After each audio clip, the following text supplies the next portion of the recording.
that's just a sample of your collection, right? Yeah, It's not yeah. all the books you've been Yeah, involved and in. there are some books which I didn't do myself, but Mhm. most of them you see here are. Hello, wonderful people of the internet. Welcome back to the Everything Squared podcast. On this episode, I'm very glad to be joined by Arthur Verba, my very good friend, and he will be telling us everything we need to know about book publishing. So, Arthur, welcome. Hello, Chaka. Thank you for having me. Yeah, so shall we roll the intro and get into it? Sure.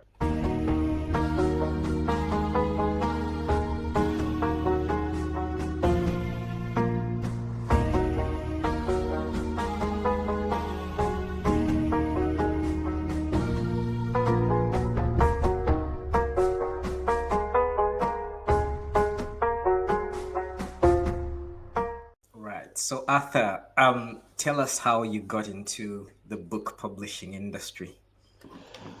Whew, that's a pretty long story actually. It all started with my passion for graphic design, for fonts, for uh, page layouts when I was a little kid in my early teens. And actually, I started doing this full time for the past 6 years or so. What's the minimum amount of time you need from when you have the manuscript to having a book that's ready to go onto the bookshelf? So first of all, you start writing your manuscript. Right. Of course, you might not have every idea in your head as perfectly laid out as you want it, and of Mhm. course, for that you need an editor, a copy editor, the text editor. Right. So the guy who takes your manuscript and Mhm. analyzes the content Yeah. for style, for structure. Maybe they would rephrase certain sentences to make it more understandable for your target audience. Because whenever you write something, you have to think about who your readers will be. Right. Because obviously you write in a certain style for one category of readers, you Mhm. write in another style for a different category of readers. And an editor really comes in handy. Mhm. Obviously, when the editor finishes their work, you have, let's say, the finished manuscript. Right. So at this stage, has a publisher been involved at this stage, or are you still working on the manuscript when you get your editor? It depends. It So depends so because you know there are different types of publishing. You can have a self-published work, right. or you can have the so-called traditional publishing, Right. when a publisher is actually interested in purchasing the rights for your book, Right. and of course the publisher, invest time, effort, money, and the human resource to get your work published. Right. So for the more accomplished authors then that have publishers sort Yeah, of on a usually retainer. the accomplished authors, they get their books through traditional publishing. Yes. So the traditional publisher would have an editor then. So like one Yeah. of the authors that I follow quite a bit is Bart Ehrman, Hmm. Bible scholar, and I think I remember him saying something like they talking about the publisher's editor. So he would just write the manuscript and Hmm. then transmit it to the publisher, and then the publisher would do all the editing and all that stuff. Is that how it Yes. would Yes. normally work? Exactly. Yeah. Exactly. Mhm. And that editor would collaborate, for example, with Bart Ehrman, Mhm. and together they decide on what to change in the manuscript before heading to the second phase. Right. Okay. So for people who are just starting out as authors, then is it easier for them to use their own editor so that by the time they start submitting their manuscript to publishers, they have something that's readable? Yeah, of course, of course. Mm. But for Oh, example, you can get such services even online on freelancer sites. You can right. look Yeah. for editors, you can look for designers, you can look Mm. for all these people who can you can get in touch with and you can work with them. Right. Okay. Uh, so is there a possibility that, let's say I decide to become an author tomorrow, right? And I write out this manuscript. I get Yeah. an editor. I pay the editor makes it publishable, so to speak, and then I start sending this manuscript to publishers. Is it possible that those publishers would re-edit that? So if, say, a publisher was It interested depends. in. It depends. Of course, Mhm. they if they really think that your book needs more changes on the content Mm. and rephrase certain ideas or restructure something or I mean they would probably suggest you, well, Right. we think that here or there you might add this or you might pull out that or you might whatever, Mm. and you can accept that or not because actually you're the author and Right. ultimately it's your decision Hmm. how to move forward, Yeah. because if you don't like to how the collaboration works with a certain publisher, you say, I'm sorry, sir, Hmm. I'll look for someone else. So at which stage does the design come in then? A designer might think about how to do the layout for the book when you already know that you will be involved. I mean, or they will be involved in working on the book. They might be Right. start to think, how would I lay out such and such a work? Hmm. Right. And of course, when you have the finished text, Mhm.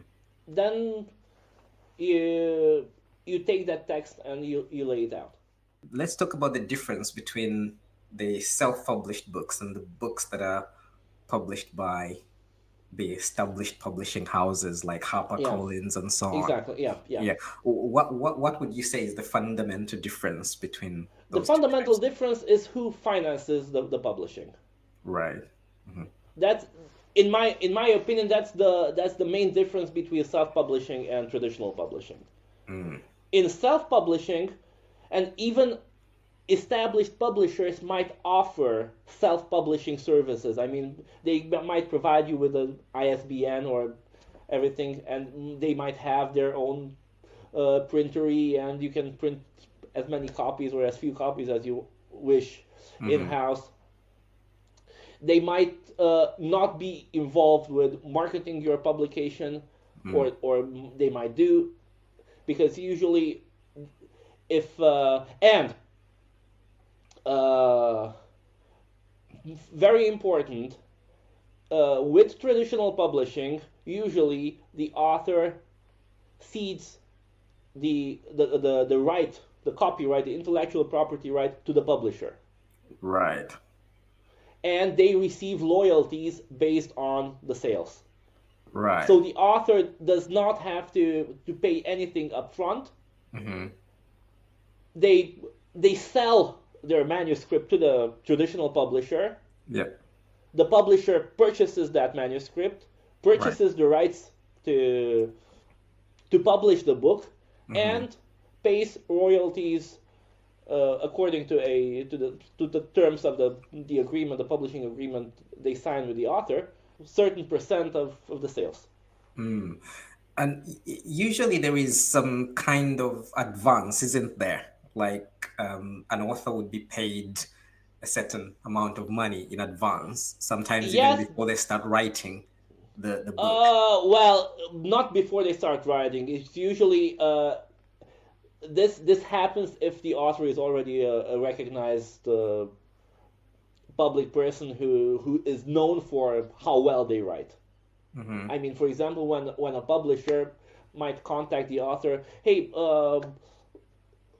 we want you to do a book on whatever, and Right. we want to sell it, and yeah, we pay you for this. Yeah, Right. it might happen, Hmm. Yeah. But but generally that's speaking, that's all only for authors who are already well established yeah, or well-known voices in people. So a public figure might get that benefit, but a layperson is very unlikely to get any kind of advance. But usually, if someone within the publishing company finds or is submitted a manuscript from a random person, Mm-hmm. and that manuscript is really really good, Mm-hmm. they might decide to make a bid to that author and offer him Mm-hmm. money to buy the rights for the manuscript, and they would publish it. Right. Interesting. So you mentioned there about the ISBN. So Yeah. tell us a bit more about that. Well, why is that important in the Well, the ISBN publishing process? is the international standard book number. Every publication, every eligible publication, because not all printed materials are eligible for an ISBN. For example, serial publications, magazines, are receive an ISSN, Right. International Standard Serial Number. Uh, Printed sheet music may be eligible for an ISMN, Mm-hmm. International Standard Music Number. These are all, 13-digit unique codes. Mm-hmm. They are standardized in an ISO document, Mm-hmm. and in each geographical location there is a center that uh, is responsible for managing the allocation of the assignment of ISBN numbers. For example, here in Romania, the National Library in Bucharest is has a has the center for managing all these resources. Right. And that ISBN, would that's assigned, let's say, for a book that's published in Romania, would that apply worldwide? Yes, because an ISBN identifies the title Mm-hmm. and the format. Because you Right. have one ISBN number for the same title Mm-hmm. for a paperback book, a different ISBN for a hardcover edition, a different ISBNs for different formats for digital publications. So Right. example, you have a different one for PDF, a different one for KDP, a different one for EPUB, and so Mm-hmm. on and so forth. So Right. Okay. each of these formats Mm-hmm. require different ISBN numbers.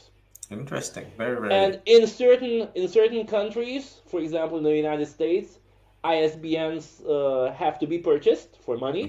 Mm. In other regions, they are offered for free. In Romania, for example, we can get ISBN numbers for free. Right. Canadian publishers also can get their ISBN numbers for free. Right. Very, very interesting. If the book is translated into different languages, say you No, write your book in English and then it's translated into German, would you need a different ISBN for the German of edition? course, yes, Right. yes, Right. Uh-huh. because it's a different publication. Right. And for publishers that publish things in-house, how important is the ISBN? You need an ISBN number Mhm. if you want to distribute your publications in the commercial field through bookstores, Right. libraries, and so on, Right. because that's where they need Hmm. the ISBN number to have an identifier for Yeah, each to of catalog these it. books and Hmm. catalog it. Yeah. Yeah, because that's a different thing. Because Mm. when you get the ISBN number, Hmm. publishers are also obligated to have cataloging in publication data for Hmm. the so-called CIP box. Right. The CIP box is being requested from the same from your library, from the main library of your region, Right. Library of Congress or the National Library in Romania, Hmm. and they also assign you that cataloging in publication record, Hmm. where you can see the author, the title, Hmm. the topic of the publication. For example, you can have contemporary literature or Yeah. religion or Yeah. science. So I guess maybe the point would be that it just depends on what stature you want your book to have. So the more serious publishers would definitely have an ISBN. The people that just Obviously. want to distribute their books, they can get away without bothering with Yeah, all that. yeah. Let's now talk about the sort of the architecture or the assembly, of the book. Um, who decides how many pages a book is gonna have, like the size and the format? Usually it's the author Mm, or the publisher who, because sometimes certain publishers have their line of collections of books, and mhm, this author's work might, for example, fit into that collection, and mhm, then you kind of fit in that book mm. into your already established collection. Right. But if it's just a random book, you usually go, for example, when you talk about page sizes, there are Mhm. certain standard sizes books usually have. How much of a say or how much of an interest do authors take in things like the font, the this formatting process? The authors, I mean, not most of them are not interested at all, Mm, because all they care is about the text, the mm, copy to be as as correctly written and edited as possible, right. Hmm. and they don't care about formatting details or anything. When a book designer does the layout on Hmm. screen, Hmm. that exactly one on one is being reflected on the printed page.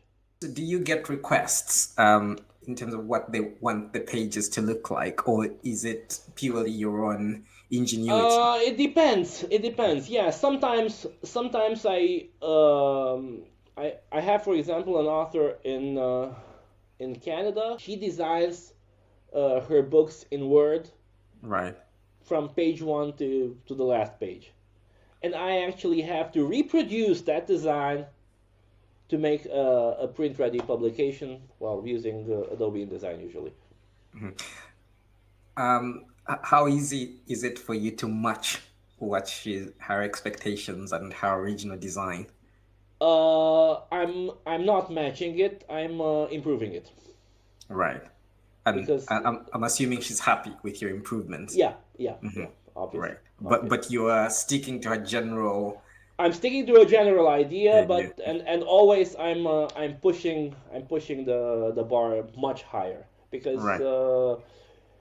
you cannot do in Microsoft Word things that I do in Adobe InDesign. True. True. Hmm.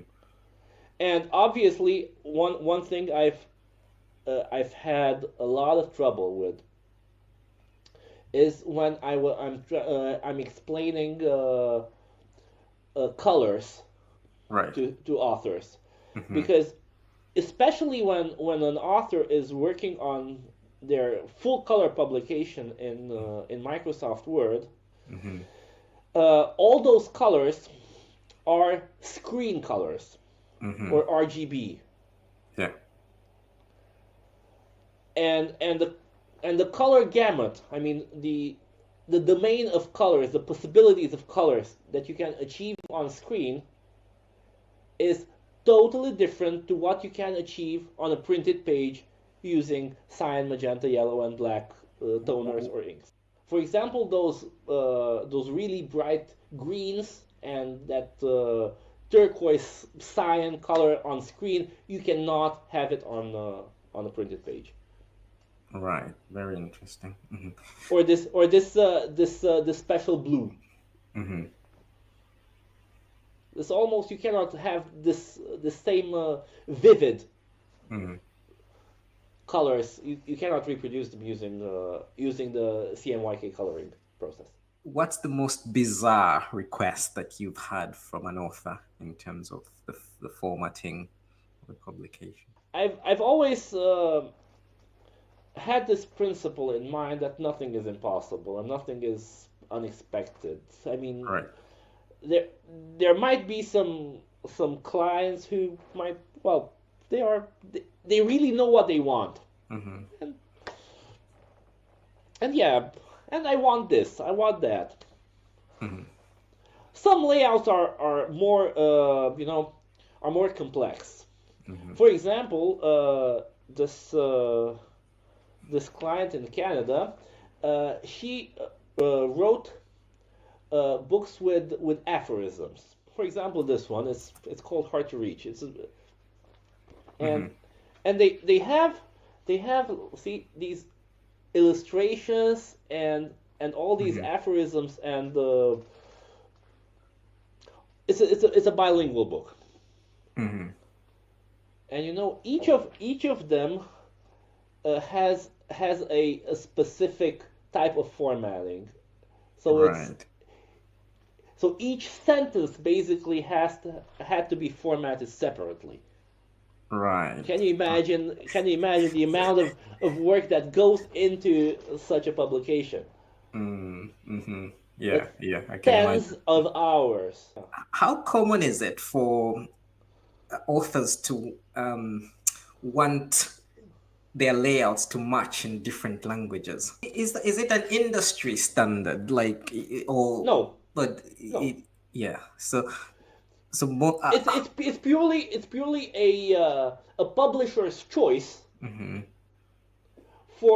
for having the material easily available and easily recognizable across Right. languages. But imagine that a certain author is published in those different languages by different publishers. They don't have the author doesn't have that control of saying I want this to be on a certain page, or it would just depend It on the depends. publisher. They might want Hmm. something, Hmm. but sometimes they mustn't. Hmm. It Yeah. depends how easy it is for each publisher. It also depends on the amount of text, because in certain languages the text is shorter or longer. With regards to translation as well, I guess the publishers have quite limited control, or not the publishers, but maybe the author have limited control on how things are translated in the Yes, various languages. yes. Unfortunately, yes, because the author doesn't know the target language, Yeah, and and it's the publisher's responsibility to ensure that the translation mhm, matches the source, mhm, and they have this legal responsibility to ensure that, because otherwise the author might be able to sue them if it is proven that the vernacular edition has changed things without the author's approval. so let's talk about a bit about your experience, Arthur. How many books have you been involved in the Whew, I production of? haven't counted them. Mm, Dozens, over mhm. 100, 200. Right. I really lost count of them. Hmm.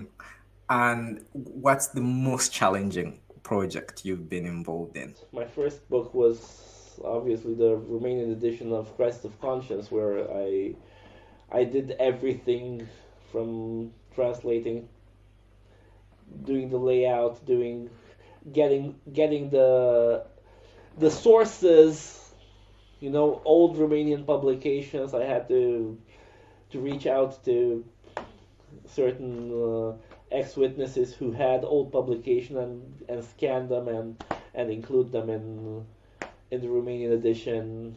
And I even had some email communication with Ray France himself, as in to ask on certain updated statistics whether I can include them or not in the Romanian edition. So Mm, it was a very passionate project. mm, Then I've had these certain books where I actually had a lot of effort in mhm, in time. The I it took a lot of time to get it done because well, probably the manuscript was not in a good order, or I had to read a lot of stuff, and it was typed with many errors, and I had to correct those errors. What's your proudest piece of work? Ooh, I don't know. No, it's not about pride here. I love each and every publication I've done, Mm.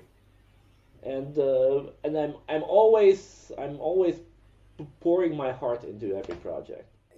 So maybe let's just pan. Can we pan to the library just so the viewers can get an idea of how many books you've been involved? Just so, Yeah. in case anyone is wondering, why is this guy Ooh. able to talk about book Yeah. publishing? So that's just a sample of your collection, right? Yeah. Yeah. It's not Yeah. all the books you've been Yeah, involved and that in. there are some books which I didn't do myself, but Mhm. most of them you see here are.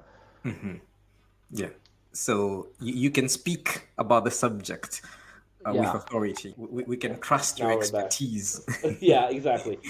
On average, how long do you does it take you to get from when you get the draft from the author or whoever is involved in the production to get it to print ready? How long does it? Hmm. On easier projects, it's a couple of days. Mhm. So what's an easy project? For example, a novel or a book of poetry Mhm. without any illustrations, without any special formatting, or Mhm. and especially when the manuscript is well written, so I don't have to hunt for typos, and Right.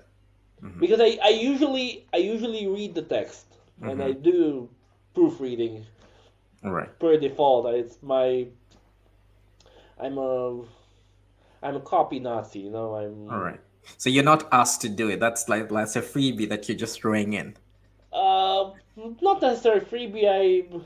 I charge my services. Any other thing? Because we're calling this episode "Everything You Need to Know About Book Publishing," and I've tried to sort of cover all the bases with my questions. But anything else you think is really, really important about the book publishing process that um, a viewer who's interested in publishing a book might Well, need I, to th- know? I think I think we've covered most of it.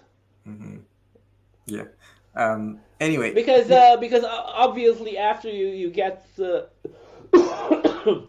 after you get your book printed, you also need to market it, and yeah. earn money out of it. But Hmm.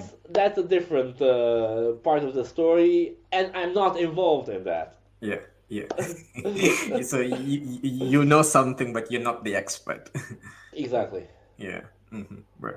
This has been absolutely fascinating, Arthur. Now, in case people are wondering how they can get in touch with you, if you, I don't know, maybe they've got specific questions for you, or maybe they're even interested in using your service. I'm wondering, is there any way you are contactable, Arthur? That way. Yeah, you can you have my email address in the description. Right. Fantastic. Fantastic. So, this has been an absolutely fascinating conversation, Arthur. I personally have learned a lot from this discussion, and hopefully, the audience feel the same way, and particularly people that are either just very curious about the book publishing process or have an interest in publishing themselves. I hope you found this useful, audience, and if you did enjoy the video, please don't forget to like the video, and please don't forget to subscribe to the Everything Squared podcast. So Arthur, I know you're an expert on many other subjects, so hopefully we'll be back with you again on another um, subject where we can dig into your expertise. Yeah, thank you. Thanks very much, and audience, remember to keep everything squared. Bye bye. Bye.